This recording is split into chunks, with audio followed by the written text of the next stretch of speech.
Welcome back to the AI Transformation Lab podcast. I'm Chris Bradley, Chief Marketing Officer at Veritiv and head of our AI Transformation Lab. One quick note before we begin. The views expressed here are based on personal experimentation and do not represent endorsements, procurement decisions, or official positions of Veritiv regarding any specific vendor or product. Today, I'm recording this episode a little differently. I'm in Jacksonville, Florida this week at our customer service center. Tomorrow morning, we start a 3-day Kaizen on a workflow that runs across financial operations and customer service, a process with a long chain of handoffs back and forth between the two.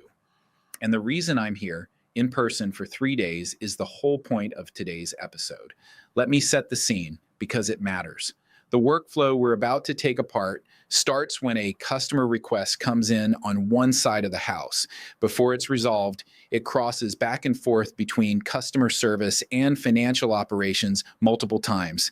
Each crossing is a handoff, and each handoff is a place where information gets rekeyed, where something sits in a queue, where a person has to stop and chase down a status. It is exactly the kind of process that looks like an obvious target for automation, and that's the trap. The obvious move is to take that workflow with all of its handoffs and use an agent to run those handoffs faster. 3 days in a room is how we make sure we don't end up doing that. We get the people who actually live inside this process, the ones whose hands are on it every day, and we rebuild it before a single agent ever touches it. But I can already tell you what we expect walking in. The workflow we leave with will have fewer steps, fewer handoffs, and at least one part of it that no person will ever do by hand again. If you've been with us for the Tools That Changed How I Work series, we toured the super apps, Notebook LM, Google Anti-Gravity, Claude Desktop app, OpenAI Codex, powerful execution engines. They run complex workflows, write code, build decks in a fraction of the time it used to take. That series was about you. One person operating well. Today, we turn the corner into something bigger. We move from personal fluency to enterprise transformation, from operating well yourself to rebuilding the operational workflows the business actually runs on. That's where enterprise AI transformation becomes real. And the bridge between the two, the thing that makes it work or makes it fail, is the discipline we're talking about today, continuous improvement. And it comes from something we caught earlier this week. Reviewing deployments inside the lab, we saw a pattern that scared me a little. So let's get into it. Let me start with a confession because it's the most useful thing I can give you. When we first started out in the lab, we had a simple, seductive idea. Computer use and agentic workflows had gotten good enough that you could take an existing process and just automate it. So we did, pointing the agents at the processes we already had. And it sort of worked as we got some early wins fast. But what we actually built were sloppy automations of processes that were designed for humans. Every workaround a person had invented to survive the old system, we automated that too.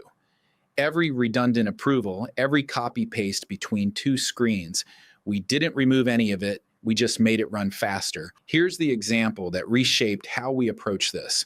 We had a process with an exception step, and it was built as a handoff between two departments. When something didn't match, one team worked the exception and filled out an exception tracker, all the details, all the context, all the history, and handed it to a second department who did their piece of the work and handed it back. We automated the filling out. An agent populated that tracker in seconds, fully detailed every single time. On its own terms, it worked beautifully, but it opened a bigger question. That tracker only existed because two different departments were involved. Every detail in it was there to carry the work across the boundary between them and back again. So we asked a different question. What if a single agent did both pieces end to end across both departments? The moment it could, there was no second department to hand off to. And the tracker had no reason to exist at all. That was the insight. We hadn't found a step to automate. We'd found a step to delete. And it taught us the principle the whole lab now runs on. Don't automate a process until you've taken the waste out of it. The real prize was never a faster handoff. It was no handoff. And there's an old phrase in operations for this. We call it paving the cow path. The cows wandered, the trail bent around obstacles that don't matter anymore, and instead of asking where the road should go, you pour asphalt on the path the cows already made. Now you have a fast, permanent, but crooked road. That's what we did. And here's the trap underneath it. When a process is painful to run by hand, the pain is a signal. It's telling you the process is broken. The moment you automate it, the pain disappears, but the waste does not. You've just removed the thing that was telling you to fix it. You've cemented a bad process into place. This is not just our story. A recent McKinsey study on the state of AI found the same thing across the market. Out of 25 organizational factors they tested, fundamentally redesigning workflows had the single biggest effect on whether a company saw real bottom-line impact from AI deployments. And yet only 21% of organizations had fundamentally redesigned even some of their workflows. Sit with that gap for a second. The one move most correlated with results, and almost 4 out of 5 companies haven't made it. They're layering AI on top of old habits. They're paving the cow path at scale. So we built a simple model to keep ourselves honest, a way to think about any process you're about to bring AI into. There are 3 levels. Level 1 is automate. You take the process exactly as it is and you make an agent run it. This is paving the cow path. It's where most of the market lives and it's where we started. It feels like progress because it's faster, but you've changed nothing about the work itself. You've only removed the friction that was telling you the work was broken. Level 2 is improve, then automate. Before you bring AI in, you fix the process. You strip out the waste, you eliminate the steps that don't need to exist, then you automate the lean version of what's left. This is where operational discipline enters. This is lean. This is Kaizen. Most companies never get here, and the ones that do see real gains. Level 3 is the AI native rebuild, and this is the one almost nobody is doing yet. At level 3, you don't improve the old process at all. You ask what the process would look like if you designed it from scratch.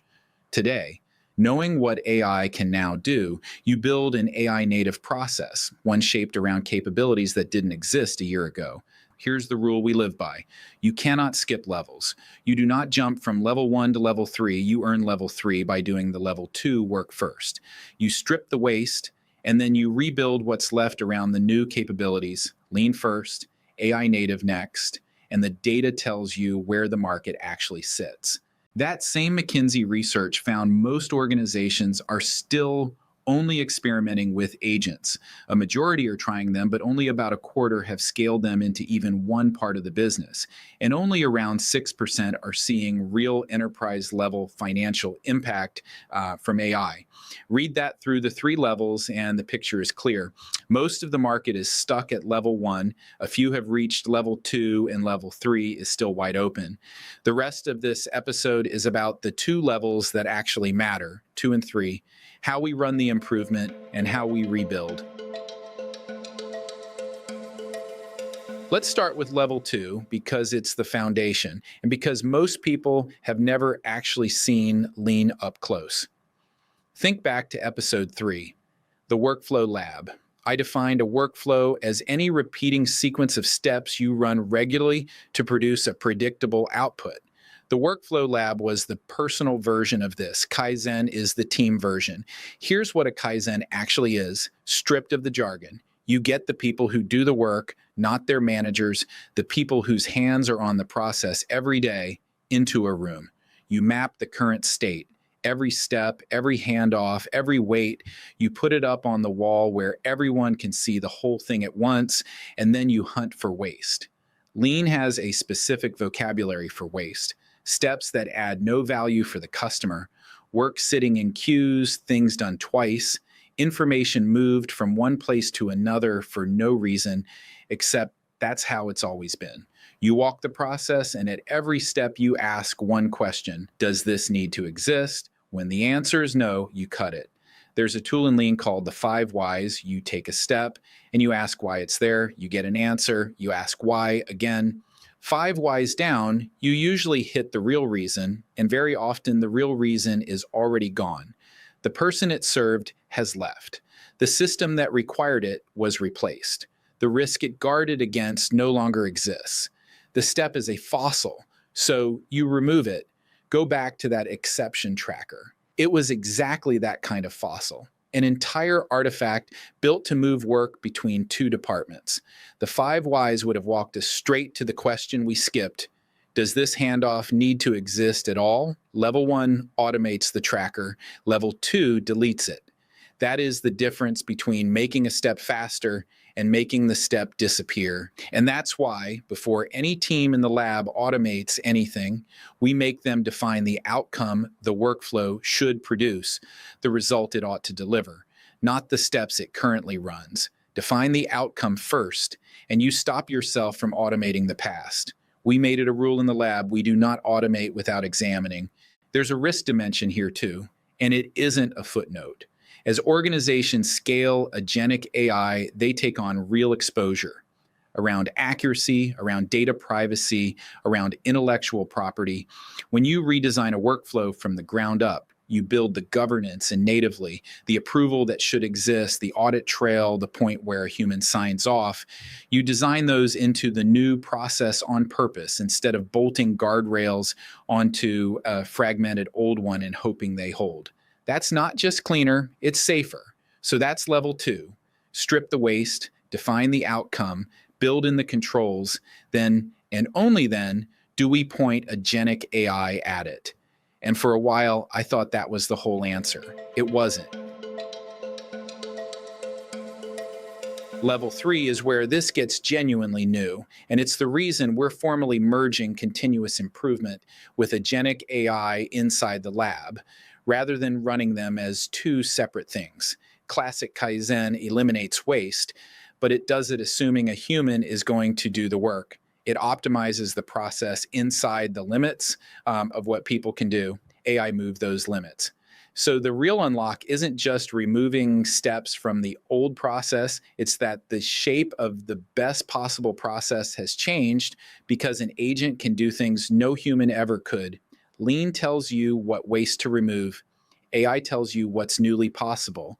Put them together, and you don't get a leaner version of the old process. You get an AI native process, one designed around what agents can do, not one inherited from what people used to do.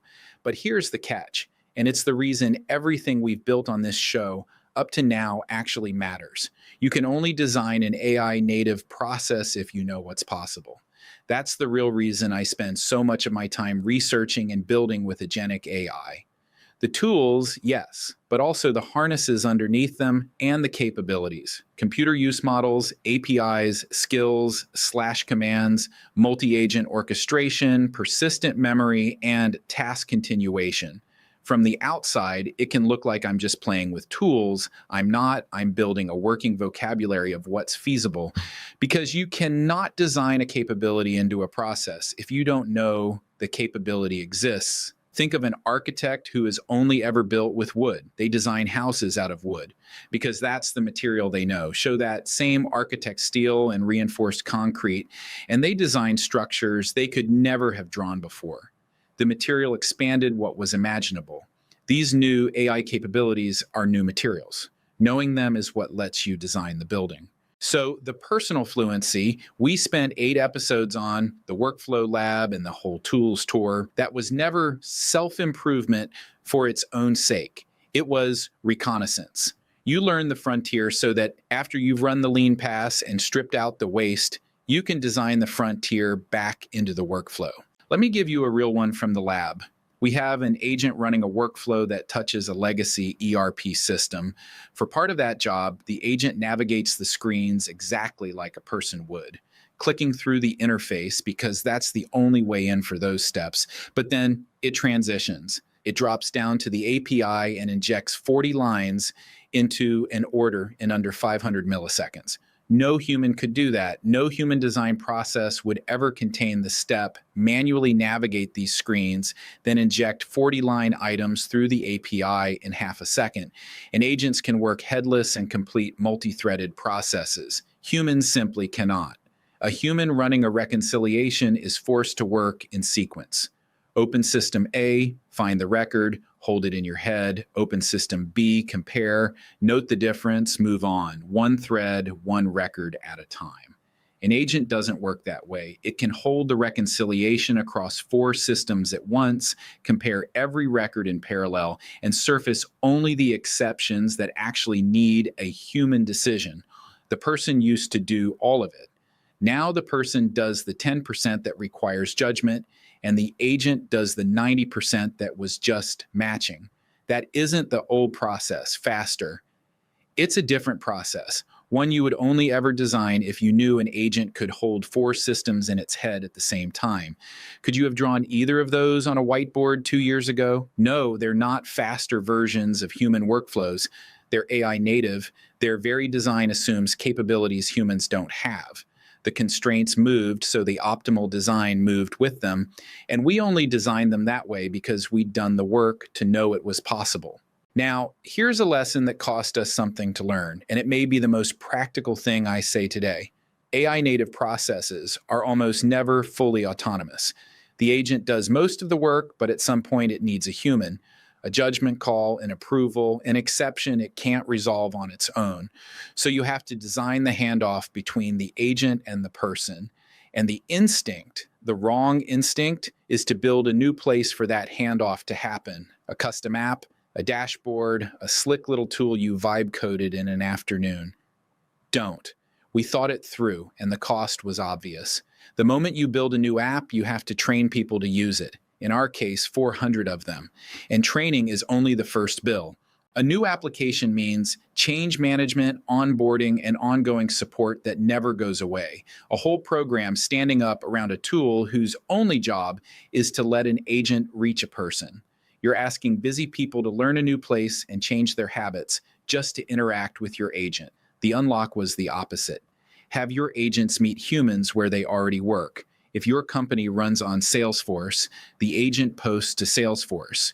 If your team lives in Slack or Teams, the agent reaches the person in Slack or Teams. Whatever the communication standard is in your organization, that is where the agent shows up. The human learns nothing new. A message lands in the tool they already have open, they make the call, and the agent picks the work back up. No training, no new habit, no new app to remember. That one principle, meet people in their existing tools, don't make them come to yours, now shapes how we design every AI native workflow. The agent adapts to the human's world, not the other way around. That is what it actually means to treat AI as leverage for people instead of one more system for people to serve. This is why, can an agent do this, is the wrong first question. The first question is, should we be doing this at all? And if we rebuilt it from scratch, knowing what agents can now do, what would it even look like? The hard part here was never the technology. The hard part is the discipline not to reach for level 1 when it's sitting right there, one prompt away. Faster is seductive. Better takes a room, 3 days, and the willingness to question steps that have been in place for years. And this is where it scales up. Personal fluency is you learning the frontier and redesigning your own work. Enterprise transformation is taking that same discipline to the operational workflows that run the business, the cross-functional processes, the ones with all the handoffs, and rebuilding them AI native as a standing capability. That's why we're not treating AI as an IT deployment measured in licenses and uptime. We're treating it as a continuous improvement initiative measured in business architecture. The lab now has a dedicated CI arm for exactly this reason. That's the new arc. And it starts with the discipline, not the tools. Here are a couple things you can try this week to put this into practice. First, run a process teardown. Take one task you were about to automate this week with any of the tools we've covered. Before you write a single prompt, map the steps on paper. Then ask the question from today. If I had to build this process from scratch, knowing what an agent can now do, how many of these steps would even exist? Redesign it on paper first, and find the one point where the process still needs a human, then decide which tool they already use, Slack, Teams, your CRM, and the agent will reach them in. Design the AI native version before you point Agentic AI at it. And second, rerun a workflow lab. Open your preferred AI tool, walk it through the current step-by-step of a routine task, and ask it directly, how would you redesign this for maximum efficiency, and what steps should be eliminated entirely? Let the AI become your continuous improvement coach. Then push that coach one step further. Ask what it could now do that a person on this process never could. That last question is where level 3 lives, and it's up to you to find it. Let me zoom out before we close. There's a fear sitting underneath all of this, that rebuilding workflows around AI is really just a quieter way of removing people. I want to be clear about how we see it. When you strip the waste out of a process and rebuild it AI native, you are not erasing the people. You are freeing them from the part of the work that never needed their judgment in the first place. The matching, the rekeying, the carrying of information from one desk to the next. What's left is the part that actually called for a person, the decision, the exception, the judgment that depends on context and care. Done well, this doesn't shrink the work people do. It concentrates it on the work that was always the point. And that only happens if the discipline comes first. If you don't have the discipline of continuous improvement baked into how you work, better tools will just help you do the wrong things faster.